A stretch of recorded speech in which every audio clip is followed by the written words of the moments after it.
Madame, Monsieur, bonjour, je suis ravie de vous retrouver pour cette nouvelle semaine d'actualité juridique. À la une de ce lundi 27 juin, vente d'immeubles, RSI et contribution sociale de solidarité des sociétés, et pour finir, loyers commerciaux et professionnels.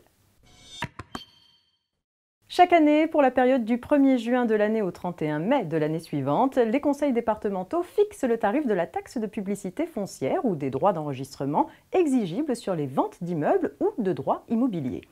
Pour la période du 1er juin 2016 au 31 mai 2017, les taux des droits d'enregistrement et de la taxe de la publicité foncière votés par délibération des conseils généraux sont les suivants. Les départements ayant déjà relevé le taux à 4,50% le maintiennent. Le département de la Côte d'Or maintient le taux de 4,45%. 5 départements conservent le taux de 3,80%, à savoir l'Indre, l'Isère, le Morbihan, la Martinique et Mayotte. 2 départements ont relevé leur taux à 4,50% depuis le 1er janvier 2016, la Mayenne et Paris. Les réductions et exonérations facultatives applicables sur la période précédente, soit du 1er juin 2015 au 31 mai 2016, ont été reconduites depuis le 1er juin 2016 jusqu'au 31 mai 2017. Le régime social des indépendants a modifié les modalités de déclaration de la contribution sociale de solidarité des sociétés et de la contribution additionnelle 2016 en cas de fusion, absorption ou transmission universelle de patrimoine.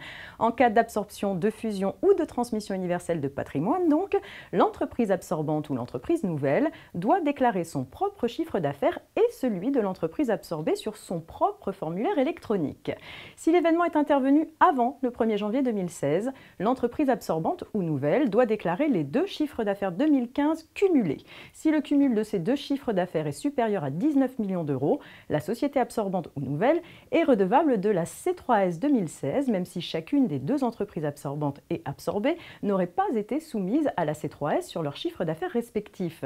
Si l'événement est intervenu depuis le 1er janvier 2016, 2 déclarations distinctes devaient être effectuées par la société absorbante ou nouvelle sur le même formulaire électronique.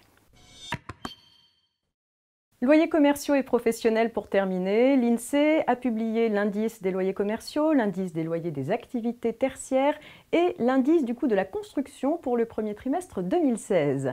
Ainsi, l'indice des loyers commerciaux s'élève à 108,40 au premier trimestre 2016 contre 108,41 au quatrième trimestre 2015. Sur un an, il est en hausse de 0,07% et sur 3 ans, il est en baisse de 0,12%.